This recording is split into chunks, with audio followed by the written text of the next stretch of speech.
Please do subscribe to Prajabheri News Channel.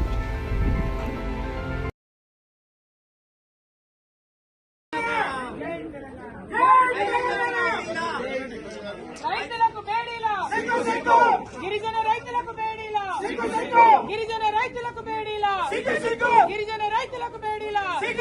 గిరిజన రైతులకు బేడీలా గిరిజన రైతులకు బేడీలా గిరిజన రైతులకు బేడీలా విడుదల చేయాలి రైతులను వెంటనే విడుదల చేయాలి రైతులను వెంటనే హింసకు వ్యతిరేకంగా పోరాడదాం కాంగ్రెస్ ప్రభుత్వ దుర్నీతికి వ్యతిరేకంగా పోరాడదాం కాంగ్రెస్ ప్రభుత్వ దుర్నీతికి వ్యతిరేకంగా పోరాడదాం రైతు వ్యతిరేక విధానాలకు వ్యతిరేకంగా పోరాడదాం అమానుష అణచివేతకు వ్యతిరేకంగా పోరాడదాం ప్రభుత్వ నియంతృత్వానికి వ్యతిరేకంగా పోరాడదాం లగచర్ల గిరిజన అమాయక రైతుల మీద జరుగుతున్న అమానుష నిర్బంధకాండకు వ్యతిరేకంగా రైతులకు బేడీలా రైతులకు బేడీలా గుండెపాటుతో వచ్చిన రైతుకు బేడీలా గుండెపాటుతో హాస్పిటల్ కు వచ్చిన రైతుకు బేడీలా ఇదేమి రాజ్యం ఇదేమి రాజ్యం ఇదేమి రాజ్యం ఇదేమి రాజ్యం ఇదేమి రాజ్యం ఇదేమి రాజ్యం పోరాడదాం లగచర్ల గిరిజన రైతుల మీద జరుగుతున్న అమానుష దాడికి వ్యతిరేకంగా జై జవాన్ జై కిసాన్ జై జవాన్ జై కిసాన్ జై తెలంగాణ జై తెలంగాణ జై తెలంగాణ జై తెలంగాణ ఇదేమి రాజ్యం ఇదేమి రాజ్యం బేడీల రాజ్యం బేడీల రాజ్యం ఇదేమి రాజ్యం ఇదేమి రాజ్యం బేడీల రాజ్యం బేడీల రాజ్యం ఇదేమి రాజ్యం ఇదేమి రాజ్యం బేడీల రాజ్యం బేడీల రాజ్యం ఇదేమి రాజ్యం ఇదేమి జై తెలంగాణ. ఈరోజు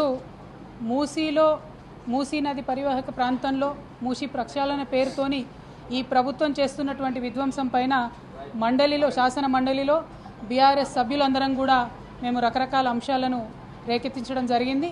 కానీ ప్రభుత్వం దేనికి కూడా జవాబు చెప్పకుండా తప్పించుకోవడం అన్నది అత్యంత బాధాకరం.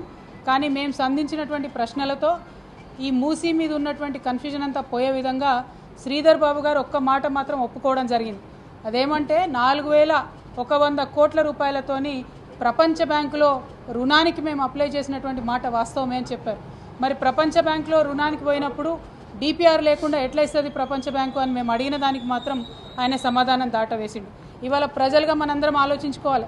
ఒక చిన్న బైక్ లోన్కి పోతే కూడా 100 కాగితాలు అడుగుతారు.